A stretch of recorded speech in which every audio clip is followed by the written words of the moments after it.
ఏళ్ళ తర్వాత కూడా మళ్ళీ మా ఇక్కడ బీహార్లో అధికారంకి వస్తున్నాం మేము. అట్లా ఒళ్ళు వంచి చెమట వడిపి ప్రజలకు ఇచ్చిన హామీలు అమలు చేసి ప్రజల ప్రేమను పొందగలిగి అధికారంకి వస్తున్నాం తప్ప లేదు ఉత్తగానే మీరు ఈవీఎంలు మ్యానిపులేట్ చేసిందా? మరి నీవు ఈవీఎంలు మేనేజ్ చేసినావా? మీరు ఇక్కడ జూబ్లీహిల్స్లో ఈవీఎంలు మేనేజ్ చేసినావా? జూబ్లీహిల్స్లో దొంగ ఓట్లు వేసుకున్నావా? దొంగ ఓట్లు నమోదు చేసుకున్నావా? కర్ణాటకలో మరి మీరే గెలిచిండ్రు, తెలంగాణలో మీరు గెలిచిండ్రు, ఎవరు ఈవీఎం పనిచేయలేదా? నువ్వు గెలిస్తేనో ఒక న్యాయం, ఇతరులు గెలిస్తేనేమో ఓడ్ చోర్. ఇదేం ఏం చేస్తావో చెప్పాలి కానీ ప్రజలకు ఒక ప్రతిపక్ష పార్టీగా నువ్వేం చేస్తావో చెప్పాలి కానీ వాటికనే కనబడుతూనే ఉంది.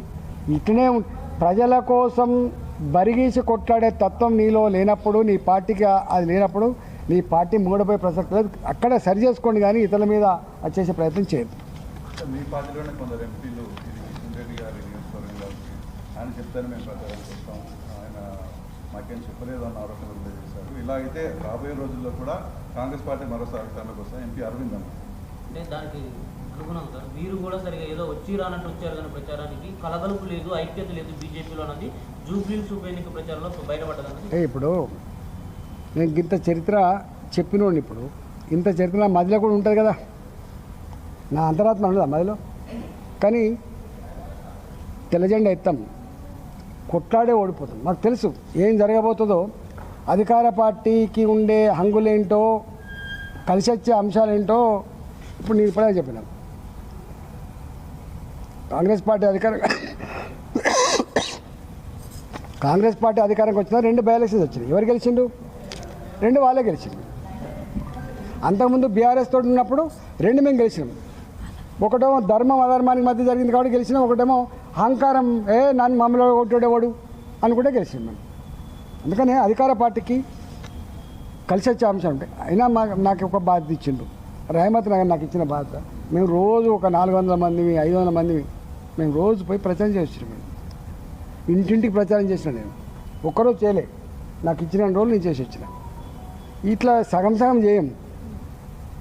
రెండోది కూడా ఏంటంటే ఇప్పుడు ఎన్నికలు ఎప్పుడు వచ్చినా కూడా పార్టీ అంత బాధ్యత వహిస్తుంది తప్ప ఒక కిషన్ రెడ్డి గారు బాధ్యత వహిస్తారు, లేకపోతే ప్రెసిడెంట్ గారు బాధ్యత వహిస్తారు, అట్లా ఉండదు కదా. ఎంటైర్ పార్టీ సిస్టమ్ కదా. హుజూరాబాద్లో మునుగోడులో కొట్లాట జూబ్లీహిల్స్లో చేయలేదు బీజేపీ అనేది ఆరోపణ. నేతలు ఎందుకు ఆసక్తి చూపించారు? ఇప్పుడు నేను ఒక్కొక్కటే అంటున్నా, ఒకవేళ మేము వాస్తవంగా ఇప్పుడు దాకా చెప్పిన రఘునందన్ రావు గారు ఏం చేసిండ్రు, రామలింగారెడ్డి గారు చనిపోగానే ఏం చేసిండు రఘునందన్ రావు? ఏం చేసిండు? ఇంటింటి తిరిగిండు కాలిబట్ట కట్టుకుంటా. హుజూరాబాద్లో నేను ఏం చేసిన, రిజైన్ చేసిన తర్వాత 2021 ఏప్రిల్లో నేను బయటకు వచ్చిన. మీకు ఐడియా ఉండాలి. 6 నెలల పాటు యుద్ధం జరిగింది అక్కడ. 6 నెలలు ఎన్నికల షెడ్యూల్ కోసమో ఎన్నికల నోటిఫికేషన్ కోసం ఎదురు చూడలే. ఎన్నికలు డెఫినెట్ రాబోతున్నాయి, మేము నిలబడబోతున్నాం కాబట్టి వచ్చింది. అక్కడ కూడా మేము ముందే 2000 ఎప్పుడైతే చనిపోయినరో మేము కూడా కొంత పని చేసి ఉంటే తప్పకుండా మేము కొంత మంచి జరిగే ఆస్కారం ఉంటుండే. మేము చివరి మినిట్ వరకు కూడా క్యాండిడేట్ ప్రకటించలేదు కాబట్టి డెఫినెట్గా వాళ్ళకు అడ్వాంటేజ్ అయింది. అది దాచుకునేది ఏముంది? ఎందుకు అడ్వాంటేజ్ అయిందంటే గంతకైంది. అప్పటికే వాళ్ళు చనిపోయినటువంటి వాళ్ళు సానుభూతితో ఏడ్చుకుంటూ వాళ్ళు తిరిగిండ్రు, మీకు తెలుసు. అధికార పార్టీ కాబట్టి లోపల ఏం చేసుకున్నారు, వాళ్ళు చేసుకున్నారు. ఇది గెలవకపోతే నా ప్రభుత్వం ఉంటుందా ఉండదు అనేటువంటి భావన వాళ్ళకుండే. అరే నా ఉన్న సీటు ఓడిపోతే నా ప్రతిష్ట నా పార్టీ గంగలు కలిసిపోద్దనే భావన వీళ్ళకుండే. సీరియస్నెస్ ఉంటుంది కదా. కేంద్ర మంత్రి ఉన్నాడు కిషన్ రెడ్డి గారు, ఆయన సొంత నియోజకవర్గం. కిషన్ రెడ్డి గారికి బాధ లేదండి.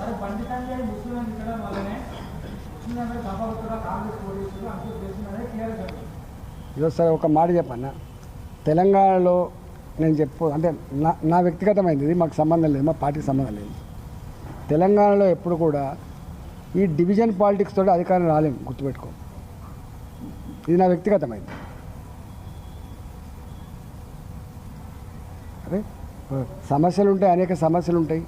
ఇలా నేను ఒక మాట అడుగుతున్నా, బీహార్లో మాకు ఇన్ని సీట్లు రావద్దు. 30% పాపులేషన్ అది, మాకు ఇన్ని సీట్లు ఎందుకు వచ్చినాయి? ఎక్కడో తప్పకుండా త్రిబుల్ తలాక్. మా సర్సంఘ్ చాలక్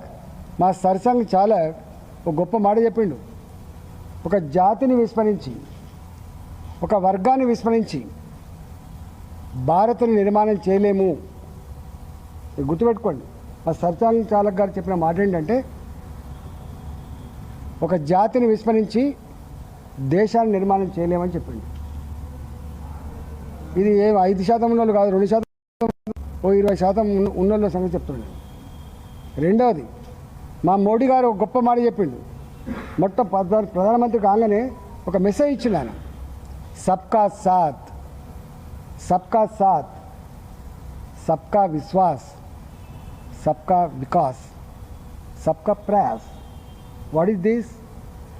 ఇది మా ఎజెండా, మా నినాదం. అది నో, ఈ డివిజన్ తెత్తం ఇట్లా అవుతుందా? వీళ్ళెవరు?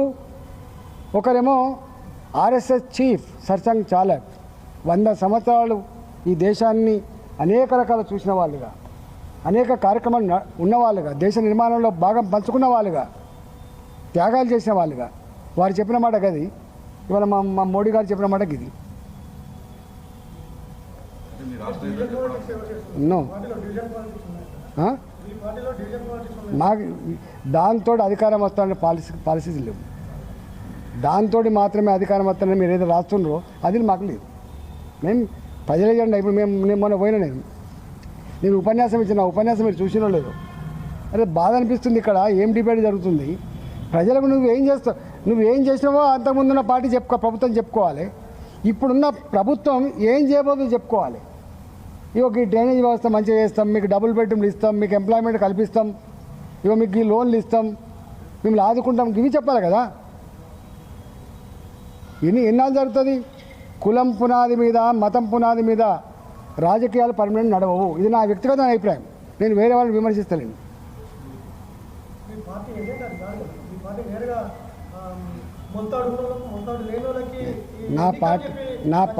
నాది భారతీయ జనతా పార్టీ. నాది ఒక ప్రజాస్వామికమైనటువంటి పార్టీ, ప్రజాస్వామికమైన పార్టీ. కాబట్టే గుజరాత్లో అన్ని సంవత్సరాలు చదివినాం, కాబట్టే ఇవాళ యూపీలో పాలిస్తున్నాం. నువ్వు పోయి చూడు, రోడ్లు వేసి ఎయిర్పోర్ట్లు కట్టించి తాగునీళ్ళని ఇంటింటికి ఇచ్చి ప్రాజెక్టులు కట్టించి పేదరికాన్ని పారదోలి ఉపాధి కల్పించి భారత జాతి ఆత్మగౌరవాన్ని ప్రపంచ చిత్రపటం మీద ఎగిరాని తపనపడే పార్టీ మాది. మా పార్టీ గది. మోడీ గారి నేను 100 చెప్తాను. బిఫోర్ 2014, ఆఫ్టర్ 2014 ఒక చార్టీతో చదువుకో. అసలు ఇన్ఫ్రాస్ట్రక్చర్ రంగంలో, రైల్వే స్టేషన్ల నిర్మాణంలో, ఎయిర్పోర్ట్ల నిర్మాణంలో, AIIMS, all India institute of medical sciences నిర్మాణంలో, ఇవాళ మన రూర్కెలా, బాంబే లాంటి దగ్గరనే ఉండే ఐఐటీలు, ఇవాళ ఎన్ని వచ్చినాయి ఐఐటీలు. ఇవాళ భారత్ ఎటువైపు పోతుంది? ఇవాళ స్వయంగా చంద్రమండలం మీద అడుగుపెట్టేటువంటి స్థాయికి ఎగినటువంటి భారత్ ఇది. That is Bharat today under leadership of Modi. అక్కడ ఉంటే ఎక్కడి 11th ఎకానమీ, ఎక్కడి 4th ఎకానమీ.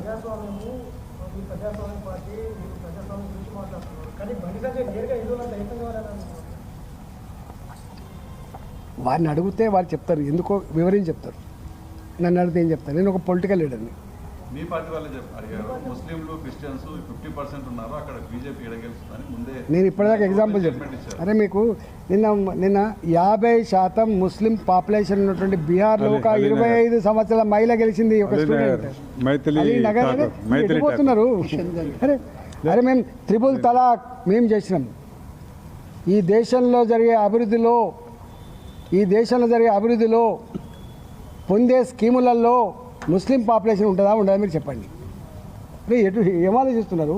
మేము వేసే రోడ్లు, మేము కట్టే రైల్వే స్టేషన్లు, మేము వేసే రైల్వే లైన్లు, మేము కట్టే ఎయిర్పోర్ట్లు, మేము ఇచ్చే 5 కిలోల బియ్యం పర్ పర్సన్ ఉచితంగా, మేము ఇచ్చేటువంటి విశ్వకర్మ స్కీమ్, మేము ఇచ్చేటువంటి ఆర్థిక వెసులుబాటు, దాన్ని లేరా ముస్లింలు?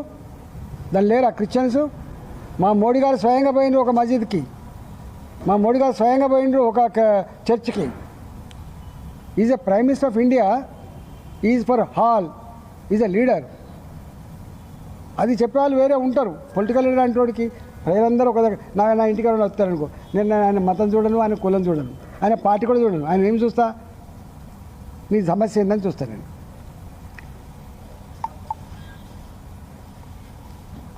మీ పార్టీలో కొంతమంది నేతల వల్లనే పార్టీ ఈ తరహాలో తయారవుతుంది. అరే ఇప్పుడే చెప్తే కానీ టూరిస్ట్ 400-500 మంది తిరిగినా, ఇంటికి తిరిగినా, గంట అన్యాయం మాట్లాడకి.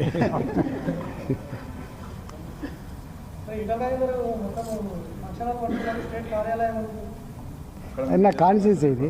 నేను హైదరాబాద్లో ఉన్న పార్లమెంట్లో మా అధ్యక్షుడు మా కంటోన్మెంట్ డైరెక్టర్. అట్లే ఉండదు. నేను ఈటలే నన్ను గట్లా అడుగుతా.